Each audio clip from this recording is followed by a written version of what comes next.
da palavra progresso, ele põe entre aspas aqui, que usamos. Qual seria a definição de progresso?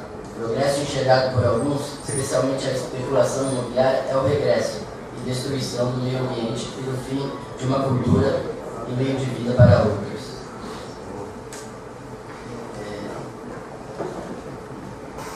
Uma pergunta. Temos comunidades tradicionais dentro do parque, Búzios, Vitória e Figueira. O que significaria recategorizar, uma vez que ao ser não deve diminuir sua área? Quais são as preocupações quanto ao zoneamento dessas áreas?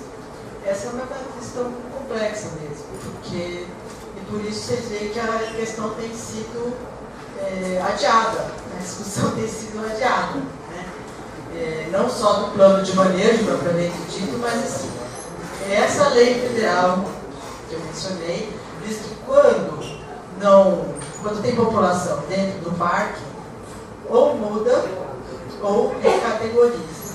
Nós já fizemos discussões desde do começo do 2004, 2005, pensando na categoria mais cabível. Reserva de pistas seria?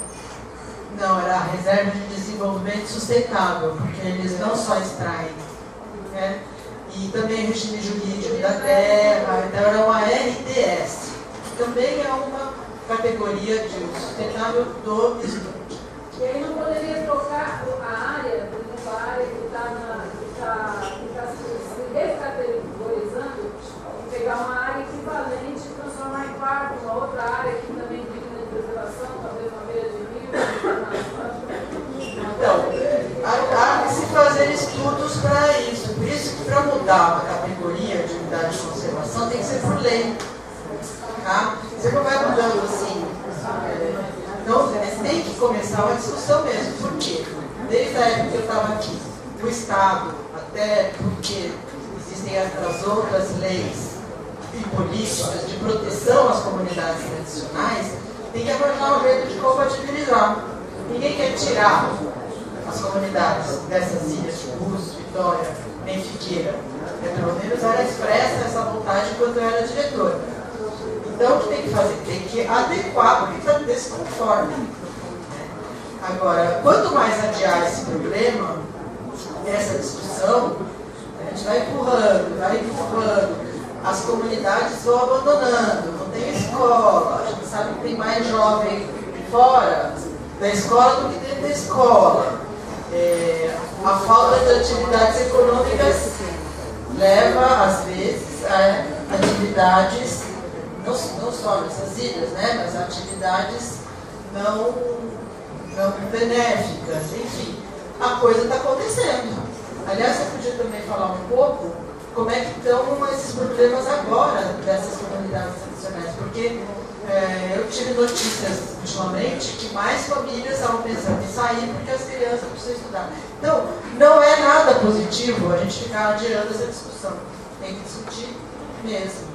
A gestão do parque e a sociedade civil no conselho, né, tem que assumir o seu papel de discussão. Eu vou aproveitar a fala da Marília para complementar a minha apresentação, justamente nesse sentido. Ficou faltando dizer das transformações que estão acontecendo nas comunidades, o que está acontecendo lá hoje. Eu poderia continuar essa apresentação a partir dali, onde eu parei está um quadro. Eu mostrei as casas de pau a pique, por exemplo, as pessoas ficaram incomodadas. Poxa, mas é assim, não é assim? A gente tem dado, aí tem alguns levantamentos, que tem 50% das casas de taipa de mão e 50% em alvenaria. Então, são realidades que convivem. Ainda tem os traços tradicionais que estão em todas as comunidades que ligam essa identidade e tem as mudanças que estão acontecendo, que a Marília acabou de dizer.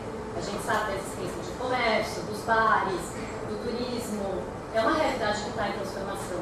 E é uma realidade complexa, que está convivendo o tradicional com o que está acontecendo agora. Então, só para pontuar que eu acho que faltou isso quando eu apresentei as comunidades, e a gente está falando de planejamento, então é claro que cada uma dessas realidades tem que ser conhecidas, né? Eu disse lá 15 comunidades, mas não dá para pôr tudo no mesmo balaio. Eu não posso apresentar Vitória e Bonete e querer dizer que elas são idênticas. Então, estamos falando de planejamento, tem que conhecer detalhadamente cada lugar e, principalmente, no meu ver, ouvir as que lá moram e saber qual é a vocação daquele lugar, para o que elas pensam, o que vai acontecer ali, e fazer disso um processo participativo. Só para contar essa parte que eu achei que ficou faltando na vocação.